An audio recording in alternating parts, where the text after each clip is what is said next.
नमस्कार साथियों, मैं प्रशांत सारवान एक बार फिर से स्वागत करता हूं आपका ज्योतिष ज्ञान चैनल पर। इस चैनल के माध्यम से मैं आप लोगों को ज्योतिष सिखाने का प्रयास कर रहा हूं ताकि आप लोग घर बैठकर आसानी से बहुत ही सरल शब्दों में ज्योतिष सीख पाएं। तो हमारी चर्चा अभी 12 लग्नों के विषय पर चल रही है और अभी तक हम मेष लग्न से लेकर धनु लग्न के बारे में बात कर चुके हैं। इसी क्रम में आगे बढ़ेंगे और आज हम अपना लेसन 16 स्टार्ट करेंगे, जिसमें मैं आपको मकर लग्न के विषय में बताऊंगा और आप जानेंगे कि मकर लग्न में शुभ व अशुभ ग्रह कौन कौन से होते हैं और उनका चयन किस प्रकार से किया जाता है, कौन सा रत्न इन लोगों के लिए शुभ होता है, व किस प्रकार का इनका स्वभाव या फिर गुण होते हैं। आज की मैं क्लास स्टार्ट करूं उससे पहले आप लोगों से रिक्वेस्ट करता हूं, आप हमारे चैनल को सब्सक्राइब कर लें और बेल आइकन पर भी क्लिक कर दें ताकि भविष्य में हमारी जितनी भी वीडियोस आने वाली है उसकी नोटिफिकेशन आपको मिलती रहे और आप हमारी वीडियोस का लाभ उठा सकें व ज्योतिष सीख सकें। तो बात कर लेते हैं मकर लग्न की। तो आपको एक कुंडली दिखाई दे रही होगी जिसके प्रथम भाव में 10 नंबर लिखा है, मतलब फर्स्ट हाउस में 10 नंबर लिखा है। 10 नंबर माने मकर राशि, इसलिए ये मकर लग्न बनता है। और मकर राशि के स्वामी होते हैं शनिदेव, तत्व है पृथ्वी, शुभ रंग नीला सफ़ेद हरा, दिन है शनिवार, रत्न नीलम हीरा व पन्ना। रत्नों के विषय में और भी बहुत सारी बातों का ध्यान रखकर रत्नों का सिलेक्शन किया जाता है। उसके लिए मैं आप लोगों को भविष्य में अन्य वीडियोस में बताऊंगा कि किस प्रकार से आपको रत्नों का सिलेक्शन करना है। और कोई जातक आपको कुंडली दिखाने आता है तो आप देखते हैं मकर लग्न की कुंडली है तो किस प्रकार से आप रत्नों का सिलेक्शन करके उन्हें बताएंगे। अभी के लिए आप इन्हीं 3 रत्नों को याद रखें, क्योंकि इन्हीं 3 रत्नों में से आपको रत्न सेलेक्ट करना है और उन्हें बताना है सिचुएशन और कंडीशन के अकॉर्डिंग की ज़रूरत है अभी या नहीं है। उस हिसाब से आप रत्नों का सजेशन करेंगे। तो बात कर लेते हैं शुभ व अशुभ ग्रहों की।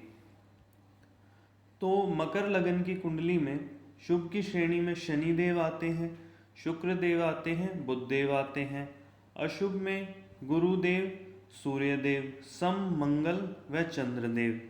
तो मैं आप लोगों को बता देता हूँ कि हमने शुभ व अशुभ ग्रहों का चयन किस प्रकार से किया ताकि आप लोगों को रटने की ज़रूरत ना पड़े।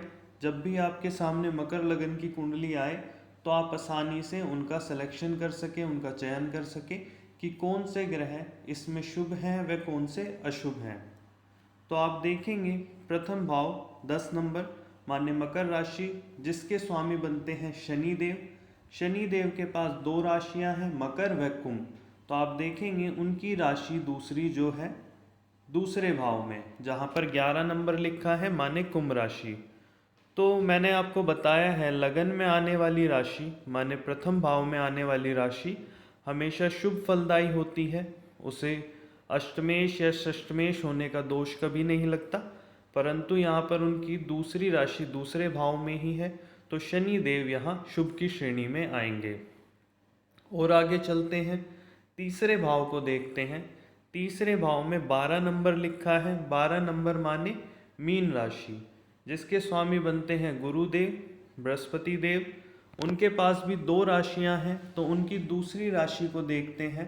तो आप देखेंगे 12वें भाव में 9 नंबर लिखा है माने धनु राशि, जिसके स्वामी गुरुदेव ही बनते हैं। तो यहाँ पर एक भाव ऐसा मैंने आपको बताया है, दूसरा तीसरा 11वां भाव अकॉर्डिंग टू सिचुएशन चेंज होता है। वो कहता है आप हमारी दूसरी राशि को देखें या फिर लगन के स्वामी के साथ मित्रता या शत्रुता देखें। तो यहाँ पर गुरुदेव की एक राशि बुरे भाव में है। आप जानते हैं छठा, आठवां व 12वां भाव बुरा भाव होता है, अशुभ भाव कहलाता है, जिसे त्रिक भाव भी कहते हैं। तो एक राशि 12वें भाव में है जहाँ 9 नंबर लिखा है और एक राशि तीसरे भाव में जहाँ पर 12 नंबर लिखा है। तो यहाँ पर गुरुदेव अशुभ की श्रेणी में आएंगे। और आगे चलते हैं, आप चौथे भाव को देखें, 1 नंबर लिखा हुआ है। 1 नंबर माने मेष राशि, जिसके स्वामी है मंगल देव। मंगल देव के पास भी 2 राशियां हैं, मेष व वृश्चिक। आप देखेंगे 11वें भाव में 8 नंबर लिखा है माने वृश्चिक राशि। तो यहाँ पर मंगल देव की एक राशि समभाव में है जो कि केंद्र भाव होते हैं। चौथा, सातवां और 10वां घर केंद्र भाव कहलाता है, जहां पर आने वाली राशियां समफल देती हैं। तो मंगल देव की एक राशि केंद्र भाव में है और एक राशि 11वें भाव में है। जो भाव कहता है कि आप मेरी दूसरी राशि को देखें और फिर डिसीजन लें। तो यहाँ पर मंगल देव को सम की श्रेणी में रखेंगे। और आगे चलते हैं। आप देखेंगे पंचम भाव में 2 नंबर लिखा है। 2 नंबर माने वृषभ राशि, जिसके स्वामी बनते हैं शुक्र देव। शुक्र देव के पास भी 2 राशियां हैं, एक तो वृषभ, दूसरी मिथुन। तो आप देखें 10वें भाव में 7 नंबर लिखा है। 7 नंबर माने तुला राशि। तो शुक्र देव के पास 2 राशियां हैं, वृषभ व तुला। तो एक राशि शुक्र देव की पंचम स्थान पे है और एक राशि 10वें स्थान पर। तो जो पंचम स्थान है वो त्रिकोण भाव है जो कि अत्यंत शुभ होता है, और दूसरा केंद्र भाव है जो कि सम होता है। तो मैंने आप लोगों को एक फॉर्मूला बताया था, एक सूत्र बताया था कि किसी ग्रह की एक राशि त्रिकोण में आए माने शुभ भाव में, और दूसरी राशि केंद्र में आए तो वो योग कारक ग्रह की श्रेणी में आ जाता है, मतलब शुभ से भी ज्यादा शुभ, अति शुभ। तो यहाँ पर शुक्र देव योग कारक की श्रेणी में आएंगे। और आगे चलते हैं। आप देखेंगे छठे भाव में 3 नंबर लिखा है। 3 नंबर माने मिथुन राशि, जिसके स्वामी बनते हैं बुध देव। बुध देव के पास भी 2 राशियां होती हैं, मिथुन व कन्या। तो आप देखेंगे नवम भाव में जो कि शुभ भाव है वहां पर 6 नंबर लिखा है। 6 नंबर माने कन्या राशि। तो एक राशि बुरे भाव में बुध देव की और एक राशि अच्छे भाव में। तो यहाँ पर हम बुध देव को अच्छे भाव का स्वामी ही समझेंगे और शुभ की श्रेणी में लेंगे, क्योंकि मैंने आपको बताया था हमेशा बुराई पर अच्छाई की जीत होती है। तो अच्छाई ज़्यादा ताकतवर होती है बुराई से। तो यहाँ पर एक राशि अच्छे भाव में और एक राशि बुरे भाव में, फिर भी हम यहाँ पर बुध देव को शुभ की श्रेणी में ही लेंगे। और आगे चलते हैं। सप्तम भाव को देखते हैं। 4 नंबर लिखा है माने कर्क राशि, जिसके स्वामी होते हैं चंद्रदेव। तो ये सम भाव है, केंद्र में आई है चंद्र देवता की कर्क राशि। तो यहाँ पर चंद्रदेव को सम भाव का स्वामी मानेंगे और सम फलदायी कहेंगे और सम की श्रेणी में रखेंगे। और आगे चलते हैं, देखते हैं 8वें भाव को। 8वें भाव में 5 नंबर लिखा है माने सिंह राशि। सिंह राशि के स्वामी सूर्य देव।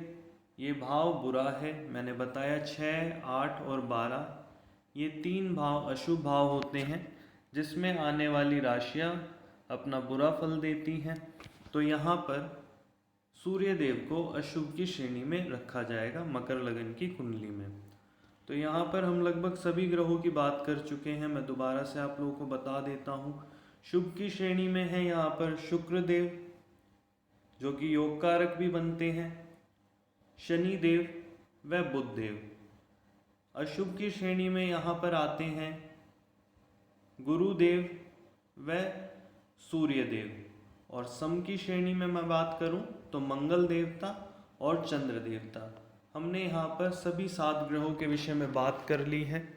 मैंने राहु केतु की बात नहीं करी है, क्योंकि राहु केतु ऐसे ग्रह हैं जो जिस भाव में बैठते हैं उस भाव के स्वामी की स्थिति को देखते हैं, और भी बहुत सारी चीज़ों का हमें ध्यान रखना होता है, जैसे कि दृष्टियों का। तो उसके बाद ही हम कह सकते हैं राहु केतु अपना अच्छा फल देंगे या बुरा फल देंगे। तो इसलिए मैंने यहाँ राहु केतु की बात नहीं करी, क्योंकि उनके पास किसी राशि का भी स्वामित्व नहीं है। तो आगे चलते हैं और हम बात कर लेते हैं गुणों की व स्वभावों की। तो ऐसे लोग जिनकी मकर लगन की कुंडली होती है वो अच्छे नीतिज्ञ होते हैं, बजट में रहते हैं, ज़्यादा खर्च नहीं करते, व्यवहारिक होते हैं, प्रैक्टिकल होते हैं। इलेक्ट्रॉनिक गैजेट्स को ऑपरेट करने की नॉलेज उनमें औरों से ज़्यादा अधिक होती है। थोड़े से स्वार्थी भी होते हैं। उनमें अहंकार भी होता है, गुस्सा होता है और आलसी भी वो लोग होते हैं। तो आशा करता हूँ आज का टॉपिक आप लोगों को समझ में आया होगा और भविष्य में ऐसे ही टॉपिक आपको मिलते रहेंगे ताकि आप धीरे धीरे ज्योतिष सीखते जाएं। आप जल्दबाजी ना करें, क्रम वाइज वीडियो को देखें, एक एक वीडियो को देखें, अच्छे से समझ लें, उन्हें आत्मसात कर लें ताकि आपको जब फलित करेंगे, जब फलादेश करेंगे तो परेशानी ना हो। और बहुत ज़्यादा जल्दबाजी में ना रहें, पहले बेसिक आपका क्लियर हो जाए। जैसे ही आपका बेसिक क्लियर होगा मैं आप लोगों को बताऊंगा कि फलित कैसे किया जाता है और फिर एग्जाम्पल देके कुंडलियों पे मैं आप लोगों की प्रैक्टिस भी कराऊंगा जिससे और ज़्यादा आसानी हो जाएगी। तो आपने वीडियो को लास्ट तक देखा, मुझे अंत तक सुना, उसके लिए बहुत बहुत धन्यवाद। आप हमारे चैनल को सब्सक्राइब कर लें और बेल आइकन पर भी क्लिक कर लें। वीडियो अच्छी लगी तो लाइक करें, शेयर करें और कमेंट करके मुझे बताएं कि आप लोगों को टॉपिक समझ में आया या नहीं आया।